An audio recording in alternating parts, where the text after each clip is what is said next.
Hello மழலை செல்லங்களா, இன்னைக்கு நம்ம காட்டில் வாழ்கிற விலங்குகள் அதன் பெயர்களையும் அதை பற்றி கொஞ்சம் தெரிஞ்சுக்குவோமா? ஆஸ்திரேலியாவில் அதிகமாய் காணப்படும் விலங்கு கங்காரு. கங்காரு தன் உடம்புல ஒரு பை வச்சிருக்கும். தன்னோட குட்டியை 8 மாத காலம் அதுக்குள்ள வச்சிருக்கும். பூனை குடும்பத்தை சேர்ந்த பெரிய விலங்கு புலி. புலி உருமுற சத்தம் பயங்கரமா இருக்கும். காட்டில் வேட்டையாடுற சிறந்த ஆளு இவர்தான். காட்டுக்கே ராஜா சிங்கம். சிங்கம் காட்டுல கம்பீரமா நடை போடும். அதோட கர்ஜனை 8 கிலோமீட்டர் கேட்கும். ஆப்பிரிக்கால நிறைய காணப்படும் விலங்கு யானை. யானையோட துதிக்கையில தான் மூக்கு இருக்கும். 60 இருந்து 70 வயது வரை வாழும். நீண்ட கழுத்தும் நீண்ட கால்களையும் கொண்ட ஒட்டகச் சிவிங்கி. இது தன்னோட முக்காவாசி நேரமும் சாப்பிட மட்டும்தான் செய்யும். ஒரு நாளைக்கு 45 கிலோ இலைகள் சாப்பிடும். புலி இனத்தை சேர்ந்த இன்னொரு வகை சிறுத்தை.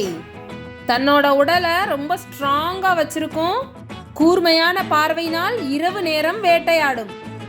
நிறைய அறிவும் தந்திரமும் கொண்ட ஓநாய். ஓநாய் நல்லா வேட்டையாடும். இறுதியில தோல்வி அடைஞ்சிரும். காது கேட்கும் திறன் கூர்மையாய் கொண்ட மான். ஆண் மானுக்கு கொம்பு இருக்கும். அது ஒடிஞ்சா சீக்கிரம் வளர்ந்துரும். ஃப்ரூட்ஸ் மானுக்கு ரொம்ப பிடிக்கும். மரத்துக்கு மரம் தாவி சேட்டை செய்யற குரங்கு. குரங்கு நல்லா தந்திரமாவும் இருக்கும். நல்லா விளையாடவும் செய்யும், சேட்டையும் பண்ணும். அடர்த்தியான கம்பளியை போல் ரோமங்கள் கொண்ட கரடி. கரடிக்கு நல்ல சில்லுன்னு இருக்கிற கிளைமேட் தான் ரொம்ப பிடிக்கும். அதில் தான் நல்லா தூங்குவாங்க. பூமியில் 3வது பெரிய விலங்கு காண்டாமிருகம்.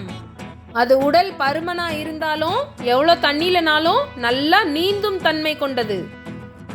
பாலைவனத்தில் பொதி சுமக்க உதவும் விலங்கு ஒட்டகம்.